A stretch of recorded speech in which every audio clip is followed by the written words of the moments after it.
नमस्कार मु आशा करुँची आपण मैंने भलर थे। चलतु जाना final plus two result date. Final plus two result को नहीं बहुत सारा वीडियो गुड़ाक बनाऊँ, फेक वीडियो गुड़ाक बनाऊँ, आप विश्वास करंतु ना। आज जो कथा मु कहूँ 100% ग्यारंटी सहित ठीक। प्लस टू रिजल्ट को नहीं आलोचना करुँच गणशिक्षा मंत्री नित्यानंद गण। से कहते प्लस टू रिजल्ट 2-3 दिन मध्य आसबार चेष्टा चली बोली, किंतु मे मासरे ही प्लस टू रिजल्ट रिलीज हेबो।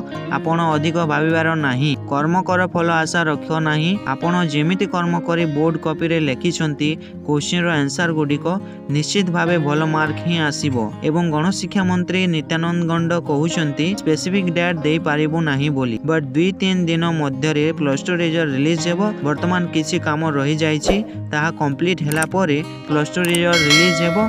You don't think more about your result, relax and do other things. एवं प्लस टू रे कम रिजल्ट किंबा कम मार्क आसिले आपण कौनसी भूल कल्पना करिवे नाही।